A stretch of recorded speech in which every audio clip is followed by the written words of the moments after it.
malam harinya ya guys, ada seorang warga dari desa tersebut juga.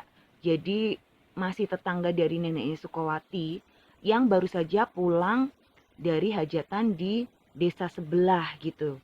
Nah, saat itu mungkin belum banyak warga yang punya kendaraan ya. Jadi mereka masih menggunakan transportasi sepeda. Itu sepeda ontel, guys. Kalian ngerti sepeda ontel kan? Sepeda yang zaman jadul tuh. Nah, seorang warga ini kita sebut saja namanya Sarjono. Nah, si Sarjono ini baru pulang dari desa sebelah itu sekitar jam 10 malam.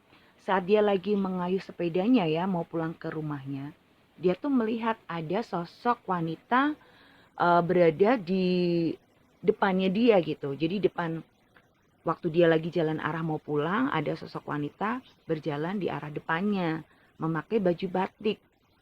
Cuman baju batik yang dikenakan wanita tersebut tuh kelihatan kayak basah gitu loh guys.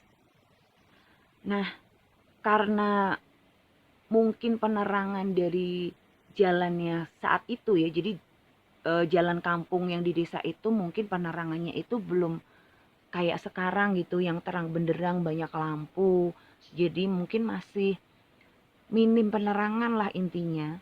Sehingga menyebabkan si Sarjono ini nggak terlalu jelas melihat sosok wanita tersebut guys. Dan dia nggak ngerti itu siapa yang lagi jalan di depan dia. Nah setelah dia mengayuh sepedanya sudah agak dekat nih dengan sosok wanita tersebut ya, si Sarjono ini akhirnya bisa melihat kalau memang pakaian dari si wanita tersebut memang basah, tapi bukan basah karena air guys. Nah, pakaian yang dikenakan wanita ini basah karena darah dan terlihat kalau wanita itu sedang menggendong bayi. Nah, saat jaraknya mereka itu sudah dekat ya, mungkin hanya sekitar 2 meteran lah. Tiba-tiba si wanita ini menoleh ke arah si Sarjono dan tersenyum kepada si Sarjono ini guys. Tapi senyumannya itu terlihat sangat mengerikan. Bukan tersenyum manis seperti itu, tapi malah kayak menyeringai gitu.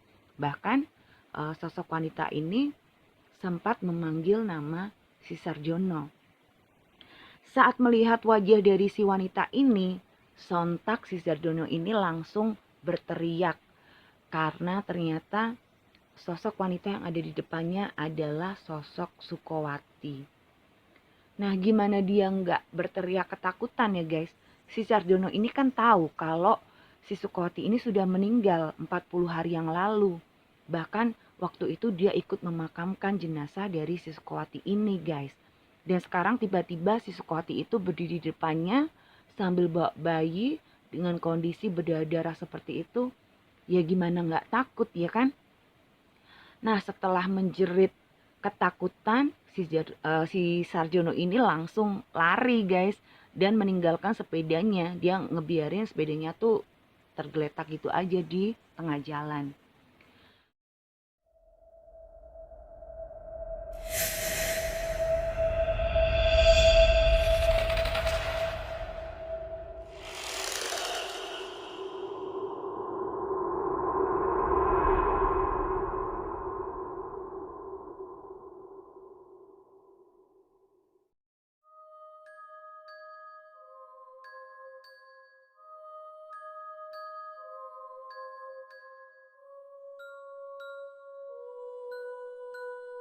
Halo guys, ketemu lagi bareng gue Adele di channel Real Horror Story.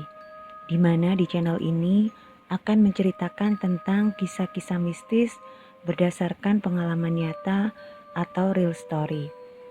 Dan sebelum gue lanjut, silakan klik tombol like dan juga subscribe bagi kalian yang belum subscribe. Dan juga klik tombol lonceng supaya kalian akan mendapatkan notifikasi jika ada video-video terbaru dari Real Horror Story. Dan juga jangan lupa untuk komen serta share jika kalian suka dengan channel gue ini.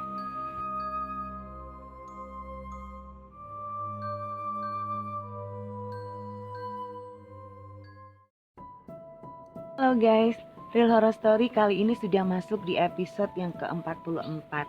Dan di episode kali ini gue bakalan mengangkat sebuah kisah tentang pocong Sukowati yang sangat viral di daerahnya, tepatnya di sebuah desa di Jawa Tengah yaitu Temanggung pada tahun 1975.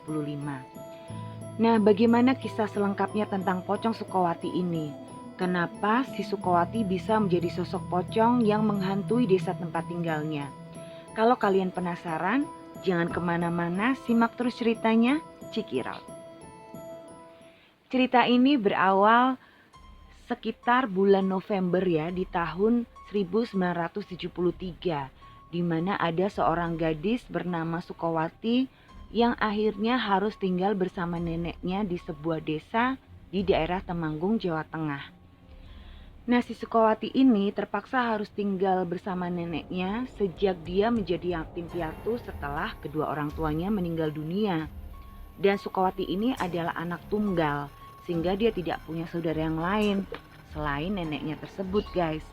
Jadi mau gak mau daripada si Sukowati ini tinggal sendirian, karena sudah sebatang kara ya sejak kedua orang tuanya meninggal, akhirnya si Sukowati ini memutuskan untuk tinggal bersama neneknya di desa tempat tinggal neneknya di daerah Temanggung. Nah, saat tinggal bersama neneknya tersebut, si Sukowati ini kan sudah menjadi gadis remaja lah ya. Dan si Sukowati ini termasuk sosok gadis yang berparah cantik, guys. Selain cantik, si Sukowati ini juga merupakan gadis yang cerdas dan religius. Jadi dia tuh rajin beribadah gitu loh, guys. Sehingga dia menjadi kembang desa di desa tempat tinggal neneknya tersebut. Ya, karena dia tuh selain berparah cantik ya, terus juga cerdas, rajin beribadah kayak gitu ya. Dia tuh religius dan Sukowati ini juga sosok yang baik. Tentunya dia menjadi idola gitu ya, kalau zaman sekarang menjadi cewek idola lah ya. Jadi kembang desa di sana yang mengakibatkan banyak pemuda di desa tersebut yang jatuh hati pada si Sukowati ini. Nah, para pemuda di desa tersebut berusaha ya untuk mendekati si Sukowati, dan juga ada beberapa dari mereka itu yang bermaksud untuk melamar Sukowati dan menjadikan Sukowati sebagai istrinya. Tapi ternyata lamaran-lamaran dari para pemuda tersebut ditolak oleh Sukowati ini, guys. Karena si Sukowati ini sudah menjalin hubungan dengan seorang pemuda dari desa sebelah yang kita sebut saja namanya Bondan. Nah, keduanya ini saling mencintai dan mereka sudah berhubungan cukup lama, guys. Tapi sayangnya nenek dari Sukowati ini tidak menyetujui hubungan mereka berdua. Karena nenek dari Sukowati menganggap kalau si Bondan ini bukan cowok yang baik, bukan tipe cowok yang tepat untuk si Sukowati. Dan dia tidak menyetujui hubungan mereka, dia menentang gitu ya hubungan dari si Sukowati dan si Bondan ini. Nah, selain dari neneknya si Sukowati, ternyata ayahnya si Bondan pun juga tidak menyetujui hubungan keduanya, bahkan sangat menentang hubungan mereka. Usut punya usut, ternyata kenapa kok si ayahnya si Bondan ini menentang hubungan mereka? Karena kakek dari si Sukowati dan kakek dari si Bondan ini dulu pernah bermasalah, guys. Karena mereka berdua itu sama-sama pernah mencalonkan diri sebagai lurah. Tapi yang terpilih adalah kakek dari si Sukowati. Dan akhirnya kakeknya si Sukowati ini menjadi lurah di desa tersebut.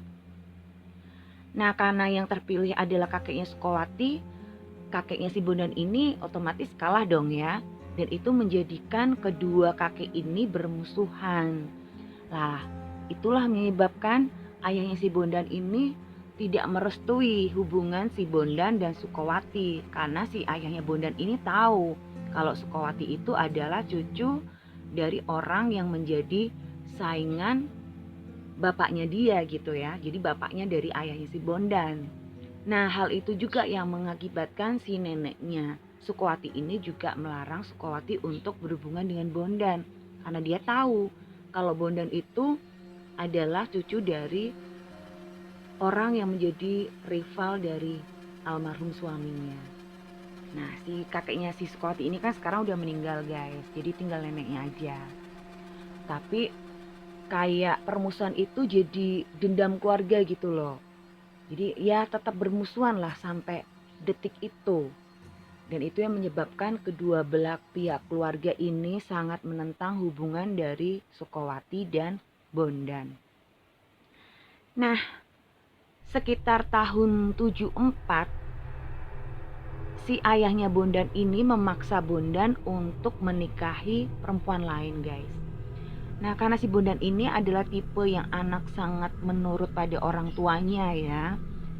Jadi dia tidak bisa menolak dan akhirnya menuruti perintah ayahnya untuk menikahi gadis pilihan dari ayahnya.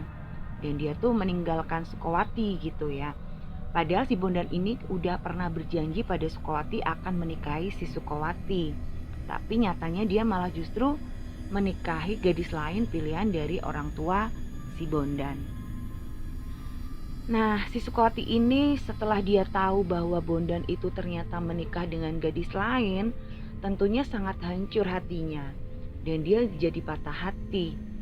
Dia langsung sedih banget tentunya ya guys. Apalagi saat itu ternyata si Sukowati ini sedang mengandung anak dari si Bondan.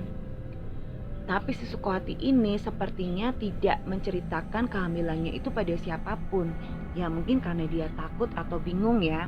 Dia mau meminta pertanggungjawaban pada si Bondan juga. Ternyata Bondannya malah sudah menikah dengan perempuan lain guys. Jadi akhirnya si Sukowati ini hanya bisa pasrah gitu ya. Dan karena saking sedih dan dia tuh frustasi gitu ya setelah ditinggal merit sama si Bondan, si Sukowati ini berubah menjadi sosok yang murung dan dia sering mengurung diri di kamar guys. Jadi dia menarik diri dari pergaulan gitu ya. Dia sering nggak mau keluar dari kamar gitulah. Nah sampai kemudian sekitar tahun 75 ya, itu mungkin awal-awal tahun 75 lah ya, tercium bau busuk dari arah rumah si Sukowati ini. Nah, mungkin ya guys, itu karena si neneknya Sukowati ini memang sudah usianya kan sudah lanjut gitu, sudah lansia. Jadi mungkin dia tidak terlalu memperhatikan si Sukowati inilah ya. Jadi intinya mungkin karena si Sukowati ini kan lebih sering mengurung diri di kamar. Jadi ya mungkin beliaunya ini pikirnya si Sukowati kan sudah besar. Mungkin kalau dia lapar juga paling nanti dia keluar sendiri dari kamar ngambil makanan sendiri atau ya gimana lah. Mungkin nggak terlalu memperlakukan si Sukowati ini kayak anak kecil gitu ya. Jadi nggak terlalu dikontrol. Sehingga dia tuh nggak ngerti gitu loh apa yang terjadi pada Sukowati ini. Nah, karena baunya itu semakin menyengat gitu ya. Jadi beberapa warga ini berusaha untuk mencari gitu sumber bau bau busuk yang terus tercium gitulah setiap hari. Dan ternyata bau busuk itu berasal dari rumah si neneknya Sukowati ini, terutama dari arah kamarnya si Sukowati. Setelah dicek, kagetlah para warga dan juga si neneknya Sukowati ini karena ternyata si Sukowati ini ditemukan sudah meninggal bunuh diri guys. Dan Sukowati ini meninggal dengan cara gantung diri di dalam kamarnya. Dan saat ditemukan jenazahnya, ternyata Sukowati ini sudah meninggal selama kurang lebih 7 hari. Ya akhirnya si Sukowati ini pun dimakamkan ya. Tapi si nenek ini juga semakin hatinya itu pedih ya setelah dia tahu kalau ternyata cucunya itu meninggal dalam keadaan hamil. Jadi si Sukowati ini meninggal bunuh diri dalam keadaan hamil. Nah, setelah kematian dari si Sukowati ini, si nenek dari Sukowati ini jadi sering sakit-sakitan gitu loh guys. Kalau dulu kan yang merawat si nenek ini kan adalah si Sukowati ya. Tapi setelah Sukowati meninggal, akhirnya warga desa ya, tetangga kanan kirinya nenek ini yang membantu merawat si neneknya Sukowati. Untung mereka baik ya guys. Jadi mereka peduli lah merawat si neneknya Sukowati sejak si Sukowati ini ditemukan meninggal dunia bunuh diri di kamarnya. Nah, cerita horor ini mulai berlangsung sejak kematian dari si Sukowati ini, tepatnya 3 hari setelah Sukowati dimakamkan. Ada beberapa warga yang melihat penampakan pocong yang seringkali melintas di daerah tempat tinggalnya si Sukowati. Bahkan kadang-kadang si pocong itu juga berkeliaran di rumah-rumah warga yang lain gitulah, di daerah di desanya tempat tinggalnya neneknya Sukowati itu, guys. Dan menurut keterangan warga, si sosok pocong ini wajahnya mirip banget sama si Sukowati.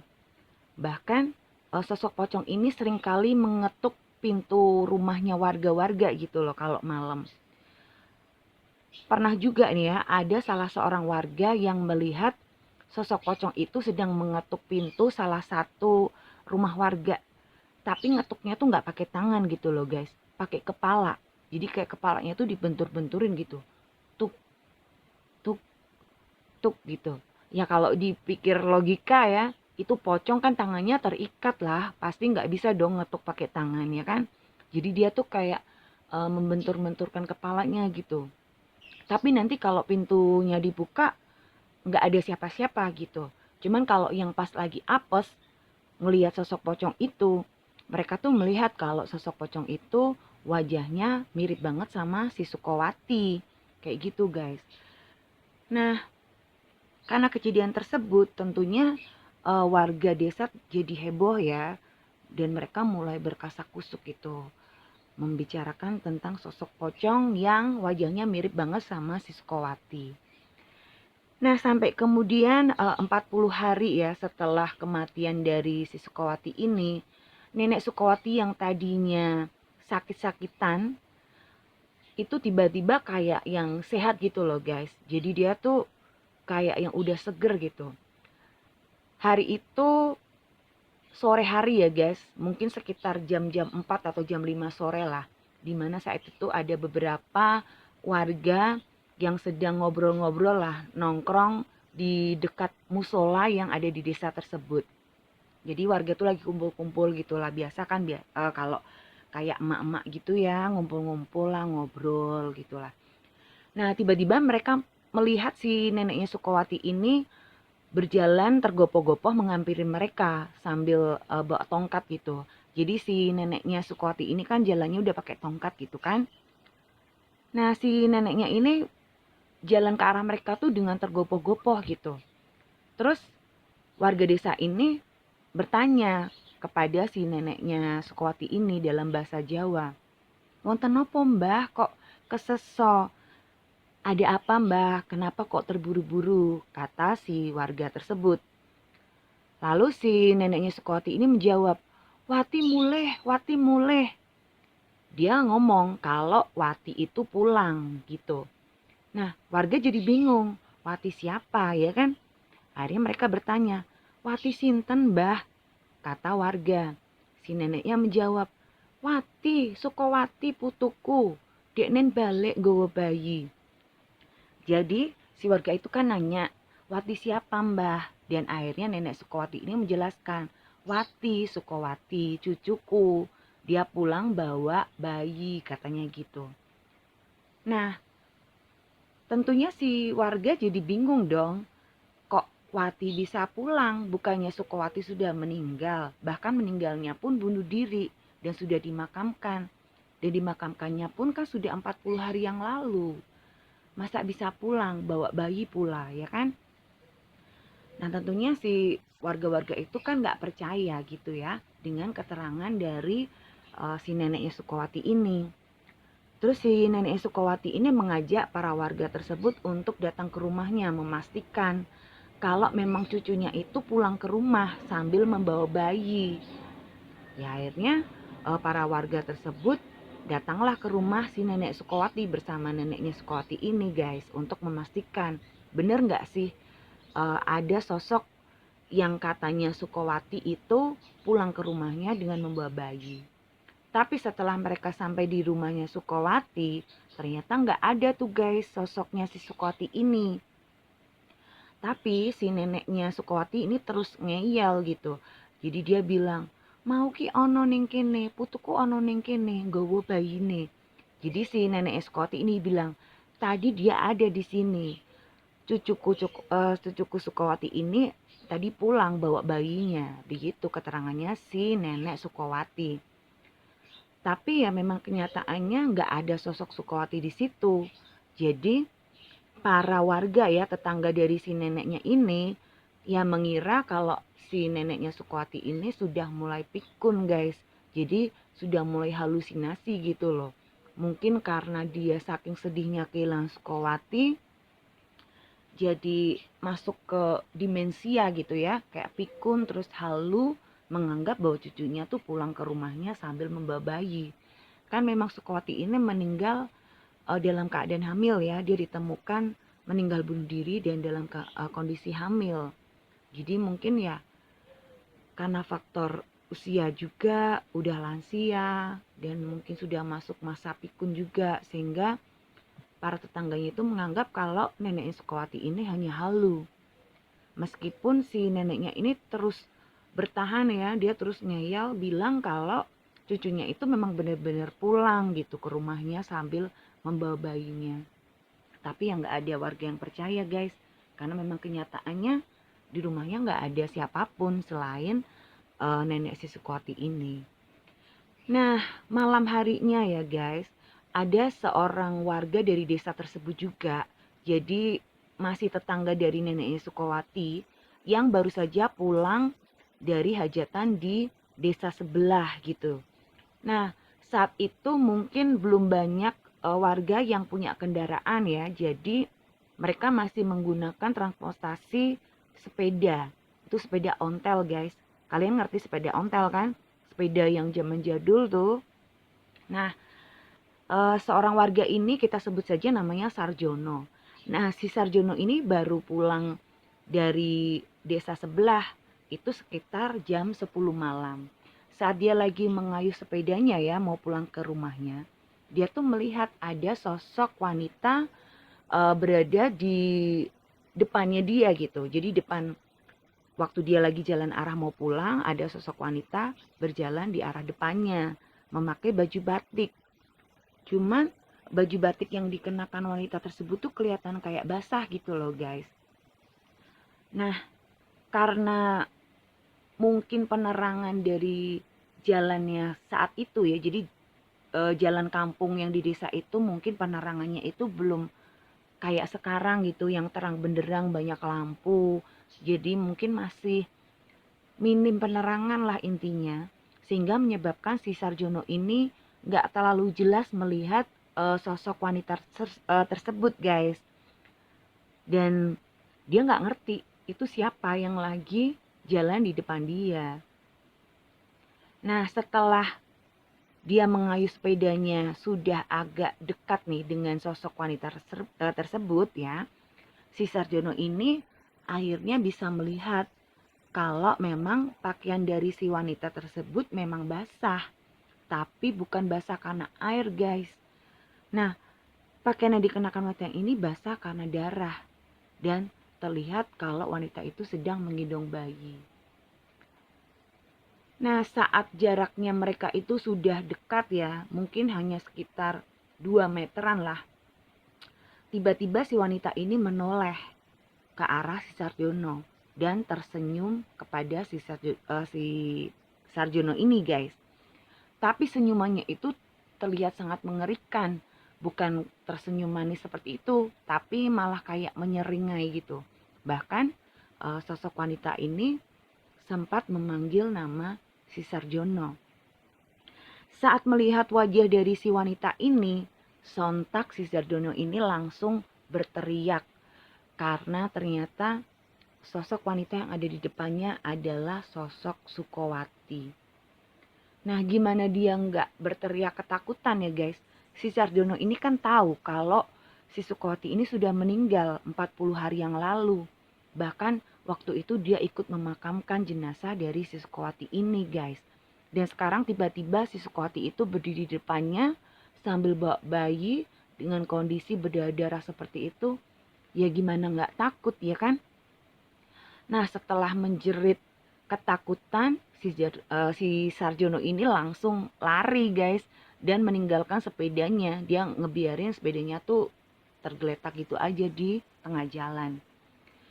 Nah setelah kejadian ini tentunya tambah heboh lah di daerah tersebut guys. Karena tentu saja si Sarjono ini juga menceritakan pada warga yang lain ya. Kalau dia sudah melihat penampakan dari si Sukowati ini. Tapi nggak berupa pocong. Melainkan sosok wanita berbaju batik dengan kondisi baju basah oleh darah dan menggendong bayi. Nah hal itu tentu saja menjadikan hati neneknya si Sukowati ini tambah sedih ya guys. Karena dia sudah kehilangan cucunya secara tragis karena meninggal bunuh diri. Dan ternyata arwah cucunya juga nggak tenang ya. Bahkan menjadi pocong, ada juga yang menjadi sosok penampakan wanita berdarah. Bahkan juga ada yang melihat sebagai kuntil anak yang menghantui warga desa di desa tempat tinggal dia gitu. Nah, karena santernya berita tentang pocong Sukowati ini, akhirnya cerita ini sampai ke desa sebelah, tepatnya desa tempat tinggal si Bondan. Dan ternyata guys, si Bondan ini nggak tahu kalau si Sukowati ini tuh sudah meninggal. Jadi dia pikir Sukowati ini selama ini baik-baik aja gitu loh guys.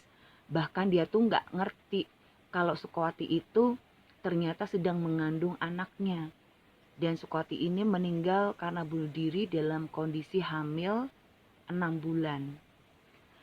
Nah, hal ini tentu saja mengakibatkan si Bondan ini jadi sangat-sangat sedih ya guys. Dan dia juga merasa bersalah banget sama si Sukowati. Karena sebenarnya dia masih sangat mencintai si Sukowati ini guys. Kan dia menikahi istrinya saat ini karena terpaksa ya. Karena dinikahkan oleh ayahnya dan dia nggak bisa nolak. Tapi sebenarnya dia tuh masih sangat mencintai Sukowati ini. Dan memang sejak dia menikah dengan gadis pilihan ayahnya, si Bondan ini belum pernah untuk berusaha menjumpai si Sukowati gitu loh guys. Nah setelah mendengar berita tentang Sukowati ini sudah meninggal bunuh diri dalam keadaan hamil, bahkan sekarang jadi pocong gitu ya. Akhirnya si Bondan ini jadi depresi guys. Dan dia memutuskan untuk bercerai dengan istrinya. Dan karena saking depresinya, si Bondan ini menjadi terkena gangguan jiwa guys. Jadi sempat gila selama 1,5 tahun. Bahkan selama 1,5 tahun itu, si Bondan ini sempat dipasung oleh ayahnya ya. Karena mungkin dia kalau kondisi kumat ya, dia ngamuk dan mungkin bisa membahayakan keluarganya atau orang-orang di sekitarnya, sehingga si Bondan ini dipasung. Tapi setelah 1,5 tahun kemudian, mungkin karena si Bondan ini juga sudah dibawa berobat ya oleh orang tuanya, akhirnya si Bondan ini sembuh dari gangguan kejiwaannya. Tapi si Bondan ini masih merasa sedih dan sangat bersalah pada Sukowati karena dia sudah meninggalkan Sukowati dalam keadaan hamil, yang menyebabkan Sukowati ini depresi sehingga memilih jalan pintas bunuh diri. Nah, karena saking merasa bersalahnya tersebut ya guys, akhirnya si Bondan ini juga memutuskan untuk mengakhiri hidupnya dengan cara bunuh diri. Akhirnya kedua sejoli itu pun meninggal dengan cara yang sama ya guys. Tapi meskipun si Bondan ini juga sudah meninggal dunia, ternyata itu tidak menyebabkan arwah dari Sukowati ini menjadi tenang. Karena sosok hantu pocongnya itu masih terus menghantui warga desa. Bahkan hingga saat ini ya guys, menurut keterangan warga, ada malam-malam tertentu di mana sosok pocong Sukowati itu akan muncul menghantui warga. Dan itu cerita terus berkembang sampai menjadi urban legend di desa tersebut. Nah guys, itu tadi cerita tentang Pocong Sukowati yang gue bawain di episode kali ini. Gimana menurut kalian? Apakah kalian semua suka dengan cerita gue kali ini? Kalau kalian suka dengan cerita gue kali ini, jangan lupa untuk klik tombol like-nya ya guys. Dan juga silahkan kalian share jika kalian suka. Dan mungkin buat kalian yang warga Temanggung ya, yang mungkin tahu lebih lengkap tentang cerita Pocong Sukowati ini, kalian bisa tambahkan cerita selengkapnya ya di kolom komentar. Dan buat kalian semua juga boleh kalau mungkin mau komen ya serta share, nanti silahkan bisa kalian tulis komen-komen kalian di kolom komentar. Nah guys, buat kalian juga yang mungkin punya pengalaman mistis berdasarkan real story ya atau kisah nyata, bisa pengalaman kalian pribadi atau mungkin pengalaman dari teman-teman kalian atau saudara-saudara kalian, keluarga kalian, kalian boleh share ke RHS ya. Nanti cerita kalian bisa kalian kirimkan ke email dari RHS. Nah, email dari RHS nanti gue cantumin di deskripsi, kalian bisa lihat di sana ya. Dan sekarang juga RHS ada Spotify-nya guys. Nah, link Spotify dari RHS juga kalian bisa lihat di deskripsi. Oke guys, buat kalian yang mungkin baru saja nemuin channel gue ini, jangan lupa untuk klik tombol subscribe dan nyalakan loncengnya ya guys, supaya kalian akan mendapatkan notifikasi jika ada video-video terbaru dari Real Horror Story. Dan Real Horror Story ini biasa update setiap Kamis malam Jumat pukul 19.30 waktu Indonesia Barat. Tapi kadang-kadang RHS juga bisa tayang di hari-hari lain guys. Jadi kalau misal gue berhalangan untuk update di Kamis malam Jumat, biasanya gue update di hari-hari lain. Nah itu sebabnya kalian perlu untuk menyalakan tombol lonceng supaya kalian tahu nih dan dapat notifikasi jika ada video-video baru yang gue upload. Dan buat kalian yang udah klik tombol subscribe ya, terima kasih buat dukungan kalian semua. Semoga kalian dimudahkan segala urusannya, ditambah rezekinya, dan selalu diberi kesehatan dan dilindungi oleh Tuhan. Amin. Oke guys, sampai di sini dulu ya. Jangan lupa jaga kesehatan dan jangan lupa bahagia. Sampai jumpa.